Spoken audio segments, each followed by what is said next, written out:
My channel learning paradise. Hope so you will be fine. मेरे channel के through आप सीख रहे हैं इंग्लिश लैंग्वेज और बहुत ईजी और कॉम्प्रिहेंसिव वे में। तो व्यूअर्स, आजकल हम पढ़ रहे हैं डायरेक्ट इंटरेक्ट स्पीच और पहले मेरे 4 लेक्चर जो है वो मैं दे चुकी हूँ और आज का जो लेक्चर है वो बहुत ज़्यादा इन्फॉर्मेटिव है क्योंकि ये उसकी नेक्स्ट काइंड की तरफ है। हमने जो प्रीवियस लेक्चर पढ़ा था वो पढ़ा था हमने असर्टिव सेंटेंसेस के बारे में। आज जो हम पढ़ने जा रहे हैं वो है इंपेरेटिव सेंटेंसेस के बारे में। आज मैं आपको सबसे पहले इसके रूल्स बताऊंगी स्टेप बाय स्टेप। तो आपने वीडियो को बीच में पॉज नहीं करना और ना स्किप करना है क्योंकि हर जो पॉइंट है वो बहुत इंफॉर्मेटिव है। तो एंड तक इसको जरूर देखिएगा ताकि पूरा लेक्चर आपको अच्छे तरीके से समझ आ जाए। चलिए अपनी वीडियो का आगाज करते हैं और इसके अलावा जो व्यूअर्स पहले दफा मेरे चैनल पर आए हैं तो मेरे चैनल को सब्सक्राइब कर दें ताकि डेली इंफॉर्मेटिव लेक्चर्स आपको मिलते रहे और डेली आपको जो है वो इससे बहुत इसको फायदा हो ताकि आपके पिछले लेक्चर भी कवर हो जाए और साथ साथ ये भी आपके कवर हो जाए। चलिए वीडियो का आगाज करते हैं। अब हम पढ़ रहे थे डायरेक्ट स्पीच और इसकी जो आज काइंड पढ़ने जा रहे हैं वो है इंपेरेटिव के बारे में। अब इंपेरेटिव काइंड्स जो है, इंपेरेटिव जो इसकी काइंड है वो इसके अंदर बहुत सारे जो है ना वो काइंड आ जाती हैं सेंटेंसेस की। ठीक है, तो ये समझने की बात है, समझने वाला पॉइंट है, तो गौर से सुनिएगा। अच्छा, अब इसके इंपेरेटिव सेंटेंसेस में आ जाती है, सबसे पहले इसमें आ जाता है ऑर्डर। ठीक है, यानी कि आप किसी को डायरेक्ट स्पीच में, रिपोर्टिंग स्पीच में आपको वहीं से आपने तब्दीली करनी होगी। अंदर आप देखेंगे कि इसमें किस चीज के बारे में डिस्कशन हो रही है। अगर वो ऑर्डर होगा तो फिर आप उसको ऑर्डर में चेंज करेंगे। अच्छा, इसमें एक होता है ऑर्डर, ठीक है। सेकेंड उसमें यूज होती है फॉर, यानी कि ऐसा ऑर्डर जो कि मना किया जा रहा हो, मीन्स कि ऐसा ऑर्डर जो कि नेगेटिव में हो, या आप कह सकते हैं फॉरबिड, फॉरबिड किया जाता है किसी चीज से, मना किया जाता है। और नंबर 3 जो है वो इसकी काइंड आ जाती है सजेशन में, सजेशन भी इसी में आती है। और इसके अलावा इंपेरेटिव सेंटेंसेस में जो नेक्स्ट चीज आती है वो आती है एडवाइस, ठीक है। और इसके अलावा जो नेक्स्ट इसमें आ जाती है वो इसमें आ जाता है किसी किस्म का जो है मशवरा दिया जा रहा होता है, यानी कि उसको कंसोल हम कह सकते हैं, किसी चीज का मशवरा हो जाता है, कंसल्ट करना, वो इसमें आ जाता है। और इसके अलावा इसमें किसी चीज को इनकरेज किया जाता है, ठीक है। और इसके अलावा किसी चीज को के बारे में किसी को अर्ज किया जाता है। और इसके अलावा इसमें जो है वो किसी चीज की रिक्वेस्ट भी आ जाती है, ठीक है। तो ये सारी चीजें किस में आती हैं? इंपेरेटिव सेंटेंसेस में आती हैं। यानी कि इसमें ऑर्डर होता है, वो पॉजिटिव में भी होता है और नेगेटिव में होता है। मैं इसकी नंबरिंग कर लूँ 3 और ये 4, 5, 6, 7 और 8 और इसके अलावा इसमें बस अभी 8 पॉइंट्स अभी इसमें मतलब आप समझ लें काफ़ी है। बाकी जो साइड बाय साइड अगर कोई ऐसा पॉइंट आ जाएगा तो मैं आपको समझा दूंगी। अगर इसमें ऑर्डर होता है यानी कि किसी काम करने का हुक्म दिया जाता है। जी नेक्स्ट काइंड भी मेरे माइंड में आ गई है, वो है जी डायरेक्शन, यानी कि किसी चीज़ की डायरेक्शन जो है वो दी जाती है। अब हो सकता है कि नेक्स्ट काइंड भी अभी स्टेप बाय स्टेप मेरे माइंड में आ जाए क्योंकि इसमें काफ़ी सारी चीज़ें आ जाती हैं जो मैं आपको साइड बाय साइड पढ़ाती रहूँगी, ठीक है। अच्छा, अब इसमें एक तो होता है ऑर्डर। ऑर्डर कौन सा होता है? वो पॉजिटिव नेगेटिव दोनों हो सकते हैं, यानी कि किसी काम के करने का हुक्म भी होता है और मना भी किया जा रहा होता है।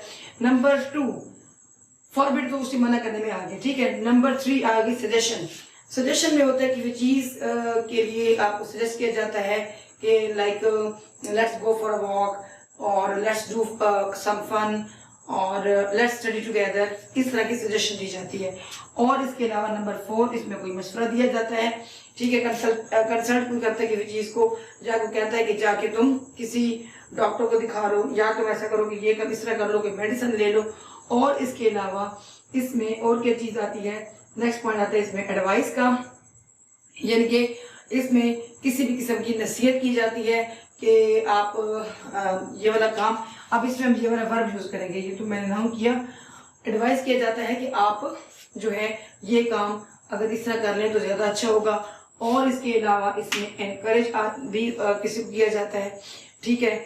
और इसके अलावा इसमें जिनके किसी काम करने के लिए किसी को इनकरेज किया जाता है कि तुम अगर तुम कर सकते हो, कोई बच्चा फेल हो जाता है तो आप उसको इनकरेज करते हो, नहीं तुम्हें पढ़ना चाहिए। और इसमें आ जाती है रिक्वेस्ट, ठीक है। आप किसी को रिक्वेस्ट कर रहे होते हैं, लेकिन इसमें एक चीज का ख्याल करना है कि रिक्वेस्ट का कैसे पता चलेगा? इसमें वर्ड प्लीज यूज हो रहा होगा। वहीं से आपको आइडिया हो जाएगा, ठीक है। अच्छा, और इसमें आ जाती है अर्ज, यानी कि किसी को कोई काम करने के लिए अर्ज किया जाता है कि आपको ये काम करना चाहिए, और यानी कि किसी की एनर्जी को बूस्ट अप किया जाता है। जब कोई बंदा नहीं कर पा रहा होता तो उसकी एनर्जी को बूस्ट किया जाता है, तो वो अर्ज में आ जाएगा। और इसमें आ जाती है डायरेक्शन, यानी कि कोई टीचर किसी बच्चे को डायरेक्शन देता है, ये डायरेक्ट के तौर पर यूज कर रहा होता है, हम उसको यानी कि जब उसको चेंज करेंगे तो फिर हम उसमें डायरेक्टेड का वर्ड यूज करेंगे, ठीक है।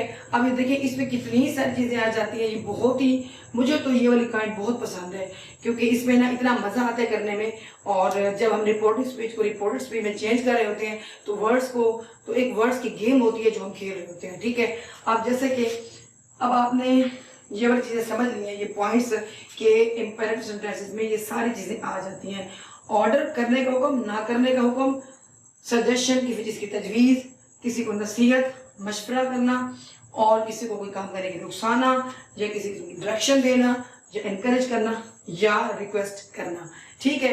अगर आपको यहाँ तक समझ आ गया तो हम इसके नेक्स्ट जो है वो पॉइंट की तरफ चलते हैं कि हमें कैसे पता चलेगा कि ये जो है सेंटेंस है वो इंपेरेटिव है, और यानी उसको देखते पता चल जाएगा कि इसमें देखिए आपको ना जब सेंटेंस दिया होगा उसमें आपको देखते पता चल जाएगा रिपोर्टेड स्पीच में कि इसमें किसी चीज की नसीहत की जा रही है, तो इट्स मीन इंपेरेटिव सेंटेंस है। तो उसको हम चेंज कैसे करेंगे, हम फिर इसको चेंज करने का तरीका ये है कि जब नसीहत की जा रही होती है तो फिर हम उसको कर देंगे एडवाइज्ड में चेंज, ठीक है। तो ये पॉइंट समझने में आपको अभी नेक्स्ट स्टेप बताती हूँ, ठीक है। अगर आप इसका स्क्रीनशॉट लेना चाहें स्क्रीनशॉट ले लें, नहीं तो फिर आप इसको नोट डाउन कर लें या मेरी वीडियो को रिकैप करके देख लें, तो ये आपको समझ आ जाएगा, ठीक है। अब मैं इसकी आपको नेक्स्ट गाइड पढ़ाती हूँ कि आपको कैसे पता चलेगा कि ये सेंटेंस उसमें जा रहा है, मतलब इंपेरेटिव है, और इसकी कन्वर्जन आपने कैसे करनी होगी। मीन्स कि अगर ऑर्डर होगा तो आप उसको किस तरह जो है वो रिपोर्टिंग स्पीच को किस तरह आप चेंज करेंगे, क्योंकि बाहर तब्दीली भी करनी है, अंदर भी करनी है। अंदर तो आप करेंगे टेंस के अकॉर्डिंग, और याद रखिएगा मैं आपको उस हिसाब से पढ़ा रही हूँ कि रिपोर्टिंग स्पीच अगर पास्ट में होगी तो हम अंदर उसी तब्दीलियाँ करेंगे, ठीक है। अगर प्रेजेंट में भी होगी तो भी ये चेंजिंग होगी, पास्ट में होगी तो भी ये चेंजिंग होगी, ठीक हो गया। तो हम इन वर्ड्स को इस तरह कन्वर्ट करेंगे, रिपोर्टिंग स्पीच के अंदर तब्दीली आ जाएगी, ठीक है। तो अब मैं इसको इरेज कर रही हूँ, तो फिर हम चलते हैं, आपको समझाऊंगी कि फिर हम कैसे इसको, क्या हम वर्ड्स की गेम करेंगे, ठीक है। अच्छा, अब एक एग्जाम्पल मैं आपको दे रही हूँ, अच्छे से इसको देखिएगा। Like my teacher said always obey your parents।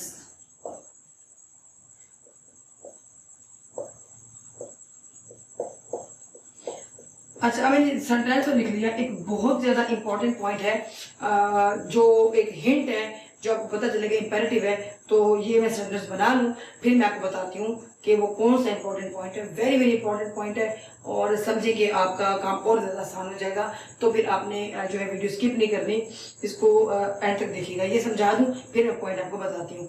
बहुत इंफॉर्मेटिव है कि हमें कैसे पता चलेगा कि ये वर्ड यूज यहाँ पे होगी, ठीक है। अच्छा, अब यहाँ पे देखें, अब यहाँ पे देखिए कि अब टीचर, अब आप देखो इस सेंटेंस को देखिए, आपको यहाँ पे पता चल जाएगा कि इस सेंटेंस में क्या कहा जा रहा है। मीन्स कि एक टीचर एक बच्चे को जो बात कर रही है उसका क्या मकसद है। अब देखिए, अब एक टीचर एक बच्चे को कह रही है कि ऑलवेज ओबे योर पेरेंट्स, हमेशा अपने पेरेंट्स की रिस्पेक्ट करो या ओबे करो, ठीक है। अच्छा, अब यहाँ किस मतलब है, वो एडवाइज कर रही है, ठीक है। तो फिर आपने अब इसको किस तरह चेंज करना है, माई टीचर एडवाइज्ड, ठीक हो गया। इस तरह आपने तब्दीली करनी है, यानी कि आपने सेड को चेंज कर दिया एडवाइज्ड में। अच्छा जी, अच्छा, अब इसमें एडवाइज में चेंज हो गया, एडवाइज दैट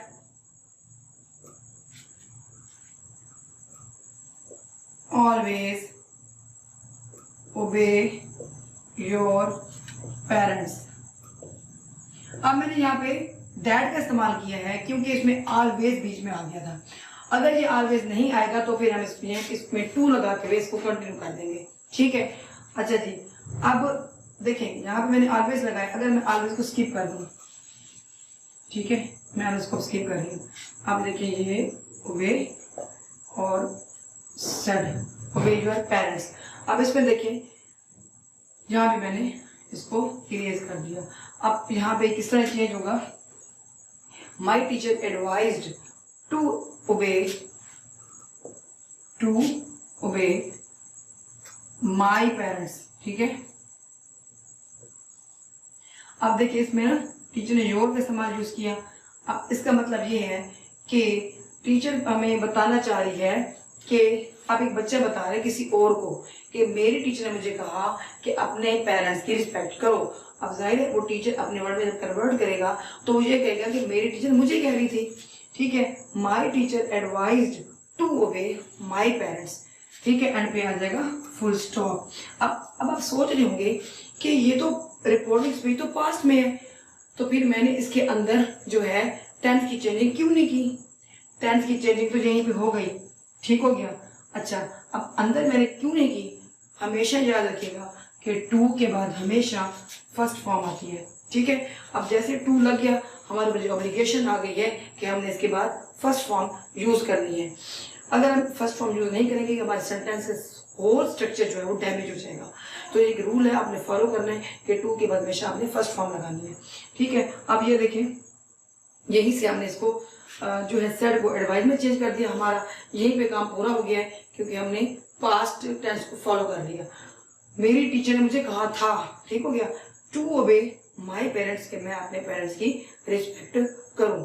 ठीक है, अब जो मैंने सेंटेंस इसी को दोबारा मैं इरेज कर रही हूँ कि उसमें अगर सेंटेंस की नोयत इस तरह हो कि एडवाइज, यहाँ पे करेंगे advise always respect your parents. अब चूंकि ऑलवेज लगा दिया था इसलिए मैंने यहाँ पे दैट लगा के दैट ऑलवेज, यहाँ पर भी ओबे ही आएगा। ठीक है, ऑलवेज ओबे माई पेरेंट्स। अब आप सोच रहे हैं कि मैंने अब यहाँ पे क्यों फर्स्ट फॉर्म लगाई है। अब यहाँ पे फर्स्ट फॉर्म लगाने का एक मकसद एक और भी है, क्योंकि जब हम एथिक्स की बात करते हैं, मॉरल्स की बात करते हैं, मैंने लास्ट लेक्चर में आपको बताया था जब यूनिवर्सल ट्रूथ की बात हो रही होती है, एथिक्स की बात हो रही होती है, तो फिर यानी कि जो स्टैंडर्ड चीज़ें हमारी जैसे honesty is the best policy है, तो या ऑलवेज ओबे योर पेरेंट्स है, जो किसी में नसीहत होती है, इस किस्म की स्टैंडर्ड जो चीज़ें होती है ना, तो वो भी हमेशा प्रेजेंट में ही आती हैं, चाहे रिपोर्टिंग स्पीच जो है वो पास्ट में ही क्यों ना हो। ठीक है, तो ये पॉइंट आपको यहाँ पे समझ आ गया होगा। अब इसकी एक और एग्जाम्पल मैं आपको दूंगी, इसको मैं रेज कर रही हूँ।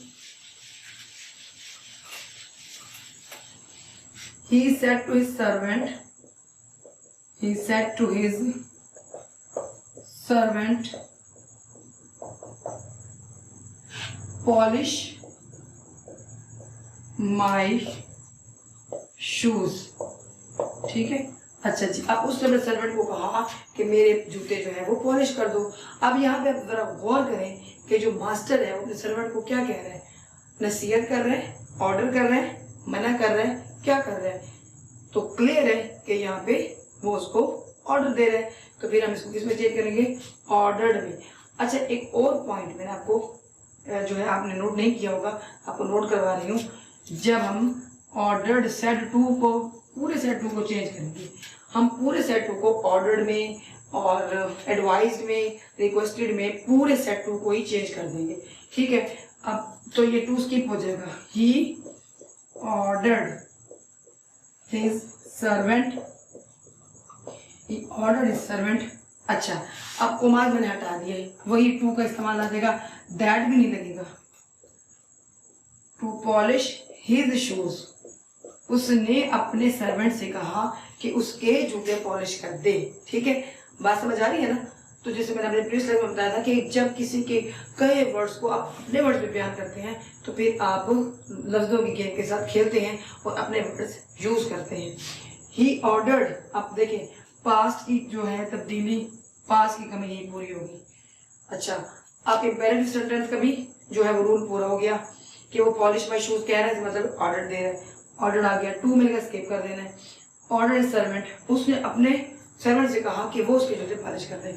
अब हमने दैट के इस्तेमाल में स्किप कर देंगे, टू लगाते हुए इस सेंटेंस को आगे कंटिन्यू कर देंगे, और जब टू लग जाएगा तो आएगी फर्स्ट फॉर्म, तो इसको हम यहीं पे इसको सीधा कर देंगे।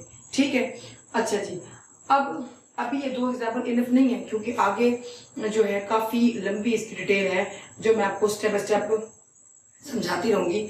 और लेकिन उससे पहले मैं आपको अभी एक इम्पॉर्टेंट, मैंने आपको बताया था ना कि मैं आपको हिंट बताऊंगी कि आपको कैसे पता चलेगा कि इनको करने का एक मेन रूल है कि कैसे आपको पता चलेगा कि ये इम्पेरेटिव सेंटेंसेस हैं, क्योंकि मिक्स है ना सारे, उसमें सजेशन भी है, उसमें ऑर्डर भी है, उसमें डायरेक्शन भी है, उसमें फॉरवर्ड भी है, उसमें मशवरा भी है, मतलब मुख्तलिफ चीज़ें हैं। तो आपको कैसे पता चलेगा कि ये इम्पेरेटिव सेंटेंस है? सबसे पहले मेन निशानी ये है कि सिंपल याद रखिएगा कि ये स्टार्ट विद, ये इसमें ना सब्जेक्ट नहीं होता, ठीक है, no subject is there, number 1 thing. बल्कि मैं आपको इसको इरेज करके ना आगे समझा देती हूँ। अगर आपने इस एग्जाम्पल नोट कर लिया तो मैं इसको इरेज करने जा रही हूँ, ठीक है। अच्छा जी, हाउ टू आइडेंटिफाई, इसका point, how to identify imperative sentences. Imperative sentences का हमें कैसे पता चलेगा कि ये इम्पेरेटिव सेंटेंसेस है, ठीक है। अच्छा जी, number 1 thing, no subject is there, and second, subject is understood. अब आप कहेंगे कि अभी तो आपने कहा सब्जेक्ट नहीं होगा, तो सब्जेक्ट कैसे अंडरस्टूड होगा? वो सब्जेक्ट कौन सा अंडरस्टूड होगा? वो होगा यू, क्योंकि जब हम यहाँ पे कोई भी ऑर्डर करते हैं, आगे जा रहे होते हैं, तो इसका मतलब है कि वो एक यू की तरफ इशारा है। अंडरस्टूड है मीन्स कि सब्जेक्ट सामने नहीं होगा, लिखा नहीं होगा, क्लियर नहीं होगा, लेकिन एक अंडरस्टूड बात है, उसमें जो मुखातिब है वो यू होता है, ठीक है, जिसको हम डायरेक्ट लाइन में मुखातिब कर रहे होते हैं। And number 3, imperative sentences always start with verb, ठीक है। अब देखिए, कोई भी सेंटेंस जो होता है वो सब्जेक्ट से स्टार्ट हो रहा होता है। अब इसमें तो सब्जेक्ट है नहीं, तो ये कहाँ से स्टार्ट होगा? ये वर्ब से स्टार्ट होगा। अब आपने देखा होगा कि मैंने एक एग्जांपल दी थी, जैसे polish my shoes, go and fetch water for me, यहाँ तो आपको समझ आ रहा है। अब आपने एग्जांपल देखी होगी, मैंने यूज किया कि ऑलवेज ओबे योर पेरेंट्स। अब उसमें ऑलवेज एक एडवर्ब के तौर पर यूज किया गया है, बेसिक जो है वो वर्ब से स्टार्ट होता है। अब ये पॉइंट अब याद रखिएगा कि जो होते हैं इम्पेरेटिव सेंटेंसेस या वर्ब या एडवर्ब या हेल्पिंग वर्ब से स्टार्ट होते हैं। जैसे आप किसी चीज़ से मना कर रहे होते हैं तो आप डोंट का वर्ड यूज करेंगे, ठीक है, डू और डोंट, नेगेटिव और पॉजिटिव, डोंट डू और वर्ब की फर्स्ट फॉर्म, और इसके अलावा ऑलवेज अगर स्टार्ट हुआ है तो वो एक एडवर्ब है, तो वो भी आप यूज़ कर सकते हैं। यानी कि वर्ब एडवर्ब का मोस्टली वर्ब होता है, लेकिन एडवर्ब के साथ अटैचमेंट हो सकती है, ठीक है। लेकिन सब्जेक्ट तो इसमें होता नहीं है, सब्जेक्ट होगा इसमें डिसअपियर, लेकिन अंडरस्टूड होगा, ठीक है। तो ये मेन रूल हैं जिनसे आपको आइडिया हो जाएगा, ये हिंट्स हैं कि ये इम्पेरेटिव सेंटेंसेस हैं। और इम्पेरेटिव सेंटेंसेस में कौन कौन सी चीज़ें आ जाती हैं वो मैं डिस्कस कर चुकी हूँ अभी इस वीडियो के आगाज़ में। तो मैंने आपको अभी फिलहाल मैंने आपको ऑर्डर की एग्जांपल दी है और एडवाइस की एग्जांपल दी है, ठीक है। अब इसकी एक लंबी एक लिस्ट है, तो वो इंशाल्लाह ताला स्टेप बाय स्टेप हम सीखते रहेंगे। तो नेक्स्ट वीडियो आप बिल्कुल स्किप नहीं कीजिएगा, क्योंकि वो इसी से रिलेटेड है और बहुत इंफॉर्मेटिव है। तो आप अगर आप मिस कर दी तो फिर पूरी जो है आपकी आपकी जो मेहनत है वो भी ज़ाया हो जाएगी। तो आपने वो लाजमी वो लेक्चर आपने देखना है। इंशाल्लाह ताला बहुत जल्द मिलेंगे नेक्स्ट वीडियो में। और अगेन, अगर आपको मेरा लेक्चर पसंद आया है तो मेरे चैनल को सब्सक्राइब ज़रूर कर दें, ताकि हम डेली मिलते रहें और मोर इन्फॉर्मेटिव नॉलेज हम शेयर करते रहें और सीखते रहें। और अपने नियर डियर वन से भी ये वीडियो शेयर कीजिए, ताकि आपका जो है नॉलेज है वो आगे स्प्रेड हो। नॉलेज शेयर करने से बढ़ता है, काम नहीं होता, और इसके अलावा एक सदका जारिया भी है, ठीक है। तो इंशाल्लाह मिलेंगे नेक्स्ट वीडियो में। अपना ढेर सारा ख्याल रखिएगा, मुझे अपने दुआ में याद रखिएगा। इंशाल्लाह नेक्स्ट वीडियो मिलेंगे। Till then, bye bye.